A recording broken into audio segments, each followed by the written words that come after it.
This PowerPoint is going to be over the laws of motion. So the topics we're going to discuss are going to include the force, Newton's first law, Newton's second law, Newton's third law, the forces that are applied there, as well as gravitational force. We're going to talk about the application of Newton's laws, and then we're going to talk about the forces of friction. All right, so the four fundamental forces of the universe, there are actually only four forces. Everything else that you can think of, all forces, are some aspect of these four. First off, the gravitational force. Gravitational force is an unlimited force, meaning that it can go on forever and ever. So an object on one side of the universe can have a gravitational force on the other side of the universe. Electromagnetic is also an unlimited range, so basically you can have an electromagnetic force across the entire universe. Now, of course, the further away you get between two objects, the less force it's going to be. So while they can have a gravitational force on each other or an electromagnetic force on each other, you're never going to be able to measure that amount of force. The two forces that we didn't really know about except for the past 100 years is the weak nuclear force and the strong nuclear force. Now, the weak nuclear force is what effectively holds a neutron together from beta decay, and then a strong nuclear force is what holds the nucleus of an atom together, holds protons and neutrons together. Now these two, you can see that their range is actually quite small. Their range is actually inside of the nucleus of an atom. Outside of the atom itself, these two forces don't exist. They don't apply any force beyond the electron cloud of the atom. So anytime two forces or two electron or atoms are applying a force on each other, it's generally the electromagnetic force. Because if we look at the amount of gravitational force that's being applied, the amount of gravitational force is actually really, really small. So let's say we make gravity the standard of 10 to the 0 power. All right, so the amount of gravitational force is going to be 1. For that gravitational force, the amount of electromagnetic force is going to be about 1,000,000 times more than that. And then if we look at the weak nuclear force inside the atom, that's 10 to the 20. That's a really large force. And then the strong nuclear force, which is why we call this the strong force and this the weak force, because comparatively, the strong force that holds the nucleus together is very large. The weak nuclear force is still pretty large, but it's not as large as the strong nuclear force. But inside the nucleus of the atom, there is some electromagnetic force that holds an electron cloud, but the major amount of force is going to be this weak force and this strong force. All right, so a force is a push or a pull, and any object that is at rest needs a force to get it to start moving. Now, an object to keep moving doesn't need a force. Now, a lot of times you think, well, objects that are moving, we have to apply a force in order to keep it moving. Well, really, the only reason you have to apply a force to keep something moving is because we have something like friction that's being applied, basically a force that is pushing against it, trying to slow it down. Now, if we didn't have friction at all, then we wouldn't need that force in order to keep an object moving. This is Newton's first law. It basically says that an object in motion will stay in motion with no outside net force. But if we do have a net force, that net force is going to change its motion. And then the direction of the net force will be the direction of the acceleration. So if an object is moving forward, but the acceleration is backwards, then it's going to slow it down. The net force is going to be in the same direction as the acceleration. So the blue would be the net force, the red would be the velocity, and then the green would be the acceleration. All right, so this is an object of an example of something that would be moving with a slowing down because of the velocity being forward. All right, so the magnitude of the force is referred to as the amount, and then the direction obviously is going to be referred to as a direction. So the force is a vector, net force is a vector, and magnitude is the direction that the amount that's going to be applied. So a spring scale is actually something that can be used in order to determine the magnitude of the force being applied. And as that force is as a net force is being applied, then it's going to cause it to accelerate. All right, so Newton's first law again is referred to as the law of inertia. Inertia refers to the amount of mass an object has. As a matter of fact, the term inertia is the same as talking about an object's mass. So mass and inertia are the same thing. Can't really write that too well, but you see that the amount of inertia determines how much acceleration an object is going to have when a force is being applied. So every object continues at a state of rest or a uniform velocity. Now what a uniform velocity means, it means a straight line velocity with the same amount of velocity the whole time. All right, so as long as no net force is being applied, it's going to keep that uniform velocity. And really, if you think about rest, being at rest is a uniform velocity. It's a uniform velocity of 0 meters per second. All right, so if I apply a force on this book and there's a force of friction applied against it and the net force is 0, then whatever velocity it has, it's going to keep that velocity the whole time. So if it's moving, it's going to move at a constant speed, or if it's at rest, it's going to stay at rest. So that means that with no net force doesn't mean no forces at all. No net force means that all the forces that are being applied, whether it's no forces or 2 forces or 10 forces, all those forces are balancing each other. And if all those forces are balancing each other, then that means there's no net force and it's going to move at a constant speed, whether it's at rest or at some velocity.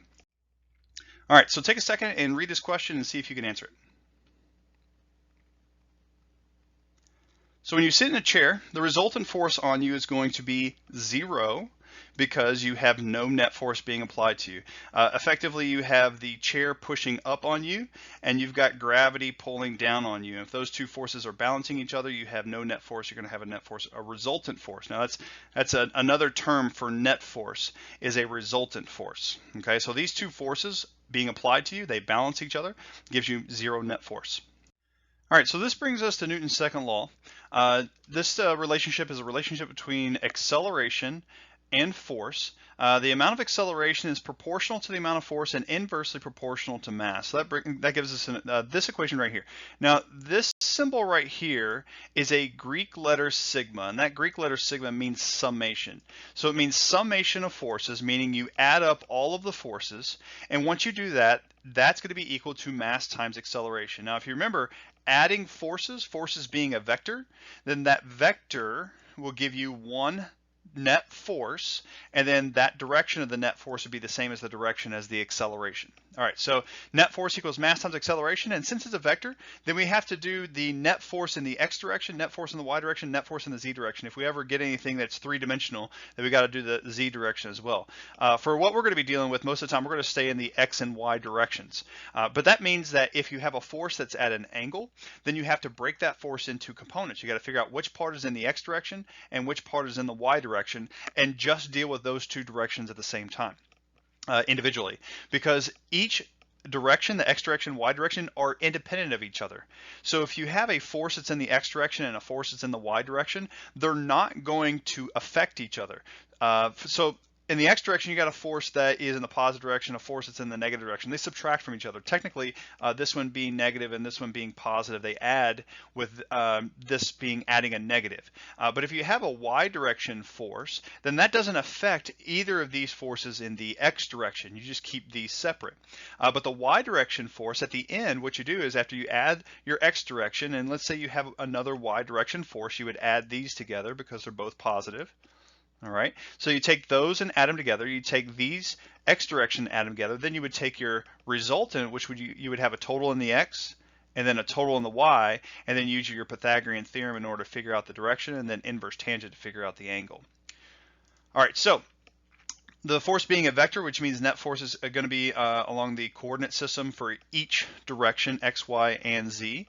The units for forces is going to be the SI units for forces is going to be a Newton, which is a Newton is a kilogram meter per second squared. Now, if you use a British system, you get a slug for mass. You may have heard that term before, but a slug is a unit of mass, and pound is a unit of force.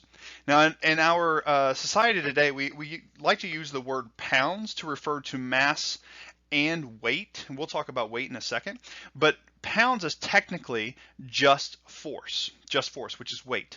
A slug is mass, and there is a huge difference between mass and weight, and we'll get into that later. But for the SI system, the International Standard System, kilogram is what we're going to use. We're going to stick with that, and then meters per second squared for acceleration, and then a newton is going to be our unit for force. All right, and that's going to be kilogram times meter per second squared. So acceleration being meter per second squared, mass being kilogram, you multiply those together, you get newtons. So in this example right here, it says a man stands on a scale in a stationary elevator. So the elevator is not moving. We'll talk about why he's on an elevator in a minute. But if he's standing on the scale, then he has two forces that are acting on him. He has a downward force of gravity, and then he has an upward force, what we call a normal force. Okay, so we got force of gravity, which is mass times 9.8, and we haven't really talked about that. That's referred to as his weight. Sometimes it's a capital W used for that. I generally like to use an F to designate any force, and then for the force of gravity, I'll put a G as a subscript. All right, so the force of gravity is equal to his mass times the acceleration due to gravity. On Earth, the acceleration due to gravity is 9.8 every time. Now you may say, well, isn't it negative? It is.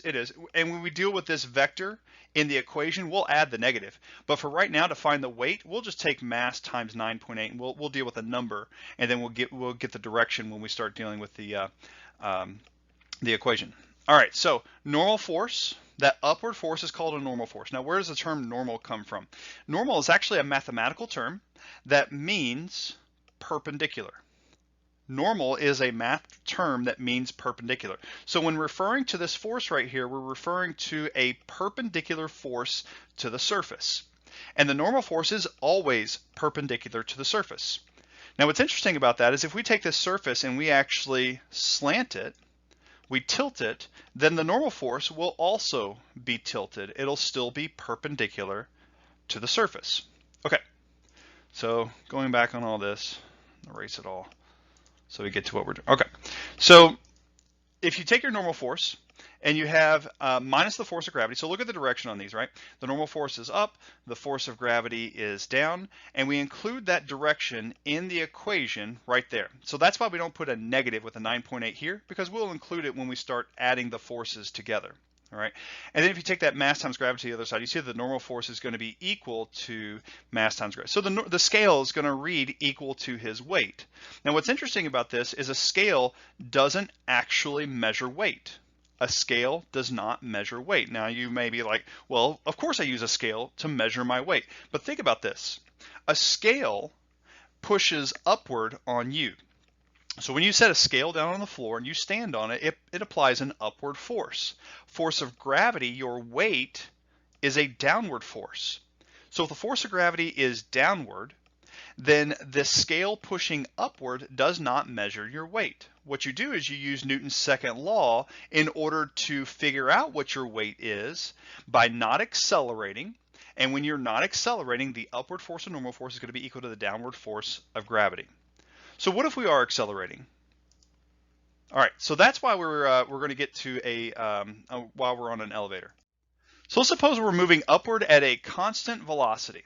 Okay, so a constant velocity upward, that constant velocity means that there's going to be no acceleration. So when we do Newton's second law, the forces acting on the man, again, are the upward force of normal force, the downward force of gravity, and then the mass times acceleration. All right, so again, the downward force is mass times 9.8. The upward force is the normal force.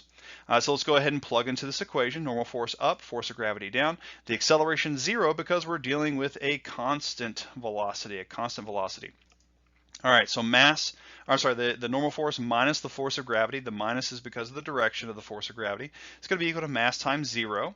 And again, the normal force is going to be equal to the scale reading because there is no acceleration as you're moving at a constant velocity. Now in this example, it says that we have a constant acceleration. So we have an upward acceleration. With this upward acceleration, that means we're going to have a net force. And when you have a net force, forces are not going to be balanced. Net force of 0 means forces are balanced. When you don't have a net force of 0, they're not being balanced. So forces acting on the man, again, you got the downward force of gravity, the upward force of normal force. You go ahead and do your equation. Net force is going to be equal to mass times acceleration. Now this time we're going to keep something on this side of the equation because we do have an acceleration. So normal force minus the force of gravity, mass times 9.8 is going to be equal to mass times acceleration. So to find the scale reading, what the scale reading is going to be, which is the normal force, we're going to take this mass times 9.8 and take that to the other side. And that gives us a positive. So mass times gravity plus mass times acceleration. We factor out that mass and we get that mass times gravity plus the acceleration. That'll be equal to my normal force. Now let's think about what this is saying logically. The scale is going to read more than the person's weight. Okay, how do I know that? Because the person's weight is mass times 9.8, and when you add something to this, because that acceleration is positive, right? With a positive acceleration, you're going to have an increase. You're going to have an increase in your value over here. So with that increased value on this side, you're going to have a normal force that's greater. Okay, now let's think about that conceptually. If you're accelerating upward, then that means you have to have an upward force that's more than the downward force. A normal force, which is upward, has to be greater than the downward force because your net force, your acceleration, is positive. It's upward. So the scale is going to read more than your weight. So in this problem, let's say that we have an acceleration downward. So our acceleration is negative. So we have a negative acceleration. All right, so let's move on. Let's see, forces acting on the man. Of course, we got force of gravity down, normal force up. Net force is going to be equal to mass times acceleration. So let's start plugging this in. Now, instead of just putting acceleration, let's actually put that negative in there, right? Negative acceleration, which is downward. Now, what's interesting about what they did here is they changed the convention. Now we're used to saying, well, up is positive and down is negative, but what they did is they said that down is actually positive.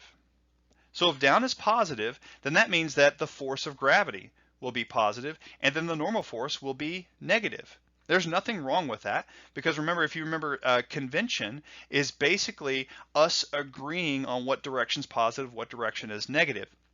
But because it's a convention, it doesn't have to be that way. Sometimes we change our direction of what's positive and negative to make the math easier. And this definitely makes the math easier because the acceleration being downward, then our net force is going to be downward.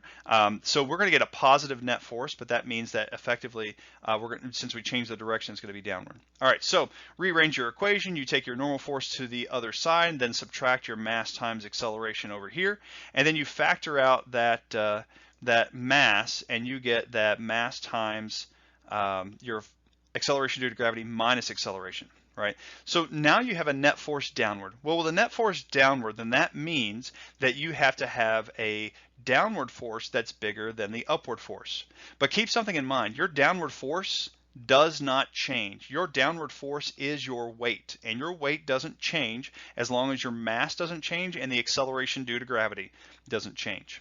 So the only way the scale will read less than the force of gravity is if your scale itself decreases. So the scale reading will decrease, and it'll read less because of that negative acceleration, that downward acceleration.